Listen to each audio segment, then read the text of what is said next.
광학 이색이 필요 없지 않겠냐고 이제 염려가 되는데요. 통상 비록 광학 영상이 쌀 영상이 다 한다 하더라도 쌀 영상을 제가 통상 보기에 이게 찍어놓으면 눈으로 본 거하고 좀 차이가 있습니다. 그래서 통상 이제 보조적으로 보시는 바와 같이 이제 인공 구조물이나 전봇, 전선, 철탑 이런 그런 데 대해서 민감하게 반응하기 때문에 두 개를 좀 서로 보완적으로 사용한다면은 좀 더 많은 정보를 추출할 수 있는 추출이 가능하지 않겠나 판단이 됩니다.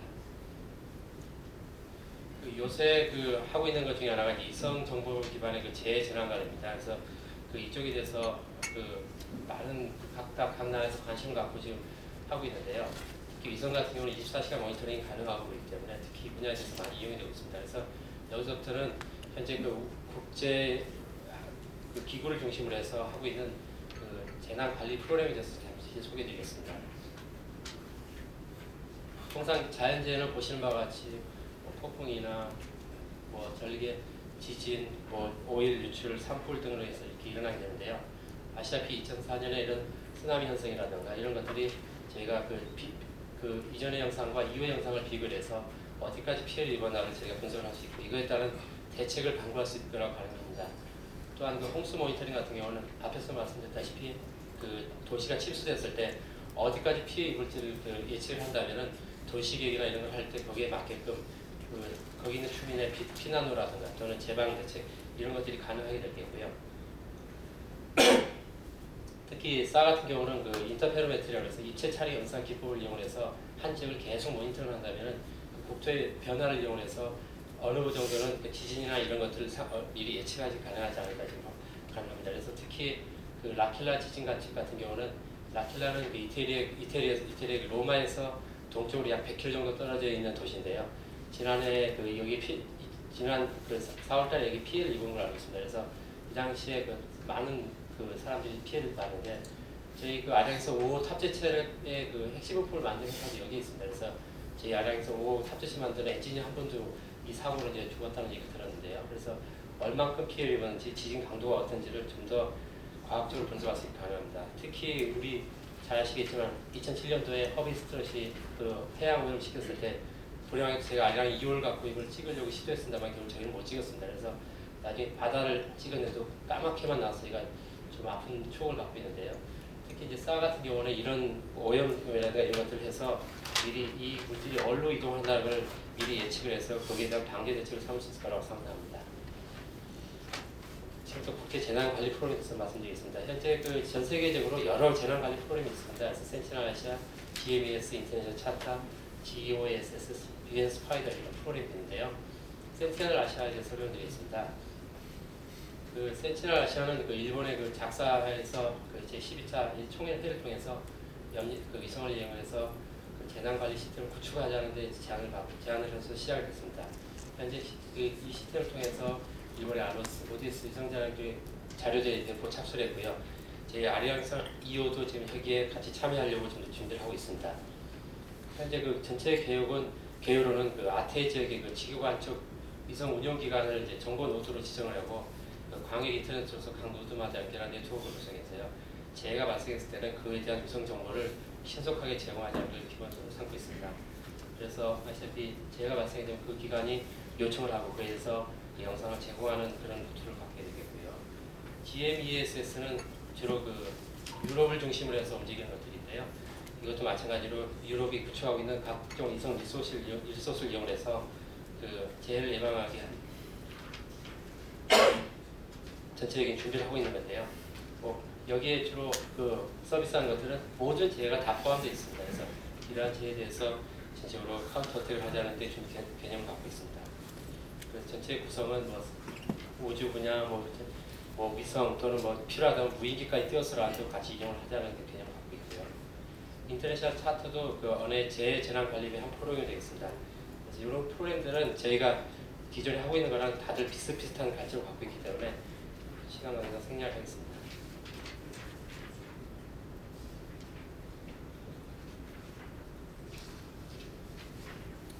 마지막으로 드린 자료에는 들어있지 않습니다만 제가 추가적으로 이러한 인공위성 자원을 어떻게 효율적으로 이용할 수 있는지에 대해서 간단하게 좀 소개해드리고 마치도록 하겠습니다.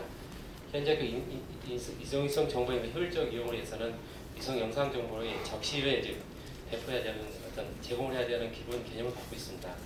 특히 일본 같은 경우에는 재난이 발생하면 4시간 이내에 해당 지역 영상 정보를 획득을 해서 재난에 대비하자. 그다음에 3일이 지나기 전에 그 해당 지역에 어떤 조치가 들어가자. 그런 걸 지금 기본 개념을 하고 있고 우리나라도 소방관계청이나 이런 관련 기구를 중심으로 해서 통상 저희가 재난이 일어나게 되면 대체 얼마나 피해가 있는지 이런 걸 계산하는 데마다 한 일주일 이상 시간이 걸리는데 위성이나 이런 자연을 이용하게 되면 좀만 더 노력하게 된다면 약 3일 이내에 그 피해 파악이 가능하다고 합니다. 또 하나는 이제 이런 것들을 하기 위해서 국가적인 인공위성 자원의 효율적 이용이 필요하게 되겠는데요. 이때는 꼭 그 고위상도 광학성, 영상 레이더들이 다양하게 필요할 시에는 넓은 지역을 한꺼번에 찍을 수 있는 그 가치기성도 또한 필요합니다. 그래서 지금 저희가 하이엔드만 향해서 1m, 0.7m, 0.5m, 0.3m, 10cm 이렇게 가고 있는데 때로는 이 아르헨티나, 중국 같은 경우에는 오히려 해상도 3m 정도에서 한 100km씩 찍었으면 좋겠다라는 그 많은 요구 사항들이 있습니다. 마지막으로는 어차피 각 나라가 갖고 있는 이성 자원은 자기네 제일 예방에서 자기네 지역만 관심이 있기 때문에 다른 나라로 가게 되면 다른 나라가 쓸 수 있게끔 서로 협력한다 그러면 좀 더 좋은 효과를 받을 수 있을 거라고 보고요. 현재 그 우리나라가 이용하고 있는 그 위성의 그 궤도 특성을 보게 되면은 아리랑스 2호 같은 경우는 궤도 주기가 14일입니다. 그래서 대충 광학 위성인데요. 그리고 5호 같은 경우는 궤도 주기가 15일, 3호는 14일, 3A는 15일 정도의 그 계절을 갖고 있습니다. 그래서 여기 보이는 숫자가 409, 420, 409, 423은 뭘 의미하냐면 그 409바퀴를 돌면 제자리에 돌아온다는 뜻을 하고 있습니다. 그래서 그 이론적으로는 409번을 지구를 선회하게 되면 지구 전 지역을 영상을 다 찍을 수 있게 되는데요.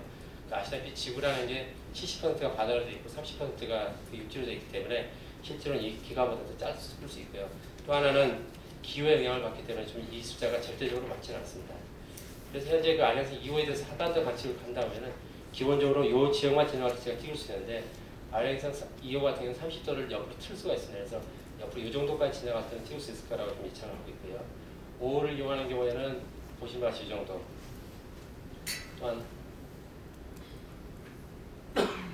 이런 것들은 이제 3호나 3A, 5호 이런 것들 전체를 엮은다 그러면은 이 범위 안에 들어오게 되면은 저희가 우리나라 한반도 지역에 대해서 관측이 가능할 것이라고 지금 기대를 하고 있습니다. 그래서 전체로 봤을 때는 한반도 지역이 확대하게 되면 보시는 바와 같이 촘촘하게 저희가 계속 찍을 수 있을 거라고 보고 있고요. 이걸 종합적으로 분석을 해보면은 아리랑스 2호 같은 경우는 현재 하루 1.3일 그러니까 이게 낮에만 찍을 수 있기 때문에 좀 제한이 있게 되겠고요. 아리랑스 5호 같은 경우는 0.5일인데 약 10시간, 어떤 지역 같은 경우는 그 10시간마다 한 번씩 지나갈 수 있도록 설계가 되어 있습니다. 그래서 3호나 5호 같은 경우는 3회 같은 경우는 보시는 바와 같은 그 관측 주기를 갖게 되겠는데요. 이거를 이제 종합적으로 센서를 운영하게 된다면은 아리랑 2호, 5호가 되면 2.75예요. 그러니까 어쨌든 하루에 어떤 지역에 대해서 2번에서 3번까지는 볼 수 있다는 겁니다. 그래서 특정적인 거죠.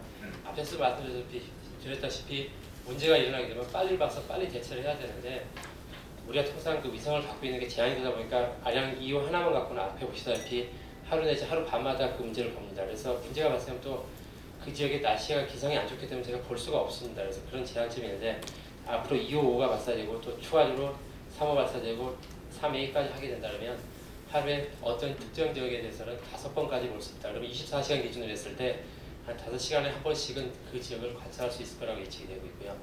현재 이거를 이제 보통 국제적 협력을 해서 같이 운영한다 그러면은 제가 보기에는 앞으로 한 2012년이나 13년 이후로는 그 3시간 이내에 그 한반도의 전 지역에 대해서 같이 갈 수 있는 개판을 갖추지 않겠나 지금 기대를 하고 있습니다. 그 보시는 거는 이제 위성이 이제 궤도별로 28일 주기인데요.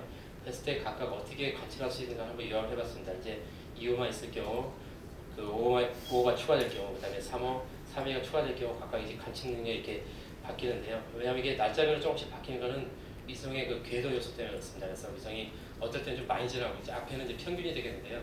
어떨 때는 한 6번 가까이 지나게 되고 그 좀 운이 안 좋을 때는 한 3번 정도 지나게 되고 그런 궤도가 형성이 됩니다. 마지막으로 말씀드리겠습니다. 그 인공성 그 자원의 그 효율적 이용을 위해서는 다양한 센서의 유착이 필요합니다. 그래서 우리나라는 아시다시피 그 전 세계적으로 드물게 그 정부 쪽에서 많이 투자를 해주셔서 통신 해양 기상위성 관측용 그 정지궤도 위성을 포함해서 광학 영상 레이더, 그다음에 적외선 위성을 독자적으로 운용할 수 있는 그 능력을 가지고 있습니다. 그래서 앞으로 개발되는 위성들은 저희가 궤도 요소를 설계를 할 때 어느 특정 지역에 관심이 있다 그러면 거기에 맞게끔 궤도 설계가 가능합니다. 그래서 저희는 이제 통상 그 말씀드릴 때 한국형 그 인공위성 개발 이렇게 말씀드리는데 한반도는 남북을 축으로 약 98도 옆으로 틀어져 있습니다. 그래서 저희가 앞에 보시다시피 위성이 지나가는 거면 항상 이런 식으로 지나가게끔 하게 되는데요.